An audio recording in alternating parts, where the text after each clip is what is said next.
വരുന്ന T20 ലോകകപ്പിനുള്ള Indian ടീമിൽ വിക്കറ്റ് കീപ്പറായി സഞ്ജു സാംസനെ ഉൾപ്പെടുത്തണമെന്ന മുൻ ഇംഗ്ലണ്ട് ക്രിക്കറ്റർ കെവിൻ പീറ്റേഴ്സൺ അഭിപ്രായപ്പെട്ടിരിക്കുകയാണ്. ലക്നൗ സൂപ്പർ ജയന്റിനെതിരായ IPL മത്സരത്തിൽ രാജസ്ഥാൻ റോയൽസ് 7 വിക്കറ്റ് ജയം നേടിയതിന് പിന്നാലെയാണ് പീറ്റേഴ്സൺ ഈ അഭിപ്രായം പങ്കുവച്ചത്. മത്സരത്തിൽ മിന്നുന്ന ബാറ്റിംഗ് പ്രകടനം നടത്തിയ Sanju man of the match പുരസ്കാരം നേടിയപ്പോഴാണ് പ്രതികരണം. 33 പന്തിൽ 71 റൺസ് നേടിയ സഞ്ജു 7 ബൗണ്ടറികളും 4 സിക്സറുകളും പറത്തിയിരുന്നു. 197 റൺസ് വിജയലക്ഷ്യം പിന്തുടർന്ന രാജസ്ഥാന് സഞ്ജു അനായാസ വിജയം സമ്മാനിക്കുകയായിരുന്നു. ജൂൺ 1 ആരംഭിക്കുന്ന T20 ലോകകപ്പിൽ ഇന്ത്യക്കായി താൻ ആദ്യം പരിഗണിക്കുന്ന പേരാണ് സഞ്ജുവെന്നും പീറ്റേഴ്സൺ പറഞ്ഞു. വെസ്റ്റ് ഇൻഡീസിലും അമേരിക്കയിലുമായാണ് ലോകകപ്പ് അരങ്ങേറുന്നത്.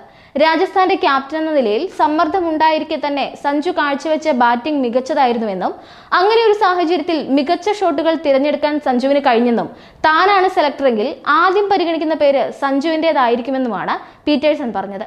മുൻ സീസണുകളിൽ സ്ഥിരതയില്ലായ്മയുടെ പേരിൽ പഴികേട്ടിരുന്ന സഞ്ജു ഇത്തവണ അടിമുടി മാറിയിരിക്കുകയാണ്.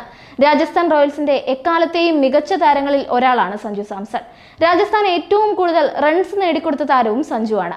മുംബൈ ഇന്ത്യൻസിനെതിരെ നടന്ന കളിക്കിടെ രാജസ്ഥാൻ റോയൽസ് ജേഴ്സിയിൽ ഒരു കിടിലൻ നാഴികക്കല്ലിലെത്താനും സഞ്ജുവിന് കഴിഞ്ഞിരുന്നു.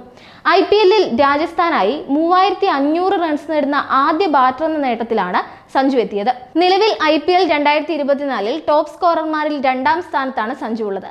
ഓറഞ്ച് ക്യാപ്പിനായുള്ള പോരാട്ടത്തിൽ മുൻ ഇന്ത്യൻ ക്യാപ്റ്റൻ വിരാട് കോഹ്ലിയാണ് 1ാം സ്ഥാനത്ത്.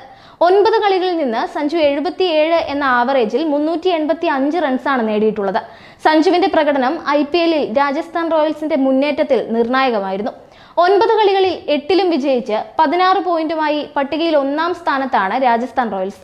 നിലവിൽ പ്ലേ ഓഫ് യോഗ്യതയ്ക്ക് അരികിൽ കൂടിയാണ് രാജസ്ഥാൻ. ഒരു കളിയിൽ കൂടി വിജയിച്ചാൽ പ്ലേ ഓഫ് യോഗ്യത ഉറപ്പാക്കാൻ രാജസ്ഥാന് സാധിക്കും. ആധികാരിക പ്രകടനങ്ങളും വിജയങ്ങളുമാണ് ഈ സീസണിൽ രാജസ്ഥാൻ റോയൽസ് കാഴ്ചവെക്കുന്നത്. ആദ്യ 9 കളികളിൽ 8ലും വിജയിക്കാൻ സാധിച്ചത് ചെറിയ കാര്യമല്ല. ഇതേ ഫോം തുടരുകയാണെങ്കിൽ 2ാം IPL കിരീടം ഇത്തവണ രാജസ്ഥാന്റെ ഷെൽഫിലെത്തുമെന്ന പ്രതീക്ഷയിലാണ് ആരാധകർ.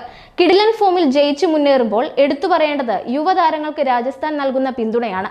1-2 പരാജയങ്ങളുടെ പേരിൽ പ്ലേയിങ് 11-ൽ അഴിച്ചുപണി നടത്താതെ മോശം ഫോമിലായ താരങ്ങളെ തുടർച്ചയായി ബാക്ക് ചെയ്യാനുള്ള രാജസ്ഥാന്റെ തീരുമാനമാണ് തലവര മാറ്റിമറിക്കുന്നത്. ഇതിന് മുഴുവൻ ക്രെഡിറ്റും നൽകേണ്ടത് ക്യാപ്റ്റൻ സഞ്ജു സാംസണും പരിശീലകൻ കുമാർ സംഗകാരയ്ക്കുമാണ്. പ്രധാനമായും 3 കളിക്കാർക്ക് രാജസ്ഥാൻ നൽകിയ പിന്തുണയാണ് എടുത്തു പറയേണ്ടത്.